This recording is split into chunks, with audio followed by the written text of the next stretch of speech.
সুইজারল্যান্ডকে উড়িয়ে সেমিফাইনালে আর্জেন্টিনা, রুদ্ধশ্বাস, নাটকীয় এবং অবিশ্বাস্য।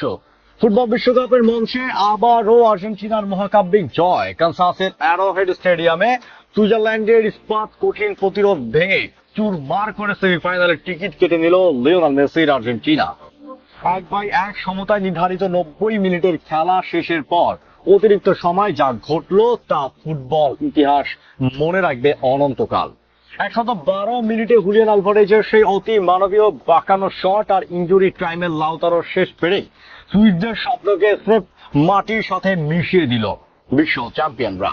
লাল কার্ডের নাটক থেকে শুরু করে ভিএআর এর মহাবিতর্ক, কি ঘটেছিল এই রুদ্ধশ্বাস কোয়ার্টার ফাইনালে? আর্জেন্টিনার এই রোমাঞ্চকর জয়ের পর পুরো ময়নাতদন্ত জানতে ভিডিওটি শেষ পর্যন্ত দেখতে থাকুন। ম্যাচ শুরু হতে সুইসদের উপর আক্রমণের স্টিম রোলার চালাতে থাকে আলবিসেলেস্তেরা, যার ফল আসে ম্যাচের ঠিক 10 মিনিটে। 9 মিনিটে কর্নার পায় আর্জেন্টিনা আর বল পায় নেন খোদ অধিনায়ক লিওনেল মেসি।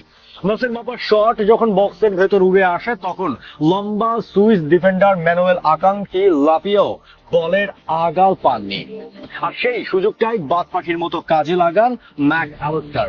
দ্বিতীয়বার ঘেঁষে বল যখন জালে জড়ায়, সুইস গোলরক্ষক গ্রেগর কবেলের স্রেফ তাকিয়ে থাকা ছাড়া আর কিছুই করার ছিল না। এই 1-0 গোলের লিড নিয়ে দাপটের সাথে প্রথমার্ধ শেষ করে স্কালোনি শিষ্যরা। দ্বিতীয়ার্ধের শুরুতেই খোলস ছেড়ে বেরিয়ে আসে সুইজারল্যান্ড। ম্যাচের 67 মিনিটে আসে সেই স্তব্ধ করে দেওয়া মুহূর্ত।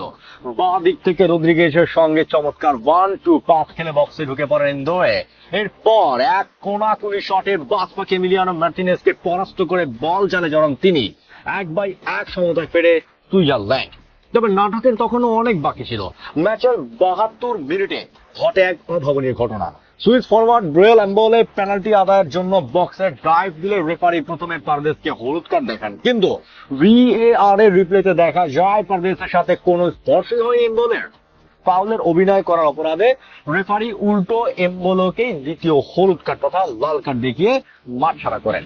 10 জনের দলে পরিণত হয় সুইজারল্যান্ড। এরপর নির্ধারিত 90 মিনিট পর্যন্ত মেসি, নিকো গঞ্জালেজের একের পর এক আক্রমণ করলেও সুইস গোলরক্ষক কোভেল প্রাচীর হয়ে দাঁড়িয়ে ম্যাচ নিয়ে যান অতিরিক্ত সময়। 10 জনের সুইজারল্যান্ড অতিরিক্ত সময়ও জান প্রাণ দিয়ে লড়ছিল। আলমাদার দুটো বিপজ্জনক শট রুখে দিয়ে আর্জেন্টিনার কপালে চিন্তার ভাঁজ বাড়িয়ে দিয়েছিলেন কোবেল। আলমাদা ও লাউতারো মার্টিনেজ হলুদ কার্ড খেলে আর্জেন্টিনার ওপর শঙ্কায় মেঘ আরো ঘনীভূত হয়। কিন্তু যখনই মনে হচ্ছিল ম্যাচ হয়তো পেনাল্টি শুটআউটে গড়াচ্ছে, ঠিক তখনই দৃশ্যপটে হাজির আর্জেন্টিনার স্পাইডার ম্যান হুলিয়ান আলভারেজ। ম্যাচের 112 মিনিট বক্সের বাইরে বেশ দূর থেকে বল পান আলভারেজ। এরপর তিনি দিলেন এক জাদুকরী দর্শনীয় বাঁকানো শট। গোলরক্ষক কোবেলকে পুরোপুরি বোকা বানিয়ে বল দূরের পোস্টের কোণা দিয়ে জালে জড়িয়ে যায়। পুরো স্টেডিয়াম তখন উল্লাসে ফেটে পড়ে। 2-1 এগিয়ে যায় আর্জেন্টিনা। আর ঠিক যখন রেফারি শেষ বাঁশি বাজানোর প্রস্তুতি নিচ্ছেন, ইনজুরি টাইমের প্রথম মিনিটে সুইসদের কফিনে শেষ পেরেকটি ঢুকে দেন লাউতারো মার্টিনেজ। 3-1 ব্যবধানের এই মহাকাব্যিক জয়ে সেমিফাইনাল নিশ্চিত করে মাঠ ছাড়ে বর্তমান বিশ্ব চ্যাম্পিয়নরা। কি এক অবিশ্বাস্য ম্যাচ! 10 জনের সুইজারল্যান্ড যেভাবে লড়াই করেছে তা যেমন প্রশংসনীয়, তেমনি অতিরিক্ত সময় স্নায়ু ধরে রেখে আর্জেন্টাইন এই জয় প্রমাণ করে কেন তারা বিশ্বসেরা। আলভারেজের সে অবিশ্বাস্য গোল আর লাউতারোর ফিনিশিং আর্জেন্টিনাকে নিয়ে গেল সেমিফাইনালের মঞ্চে, যেখানে তারা বিশ্বকাপ ধরে রাখার আর এক ধাপ কাছে। বন্ধুরা, হুলিয়ান আলভারেজের 112 মিনিটের ওই গোলটি আপনার কাছে কেমন লেগেছে? আর এমবলের সেই লাল কার্ডের সিদ্ধান্ত কি আপনার মতে সঠিক ছিল? সেমিফাইনাল আর্জেন্টিনার সম্ভাবনা কতটুকু? আপনার মূল্যবান মতামত কমেন্ট বক্সে লিখে জানান। ভিডিওটি ভালো লাগলে এখনই লাইক এবং শেয়ার করে বন্ধুদের মাঝে ছড়িয়ে দিন।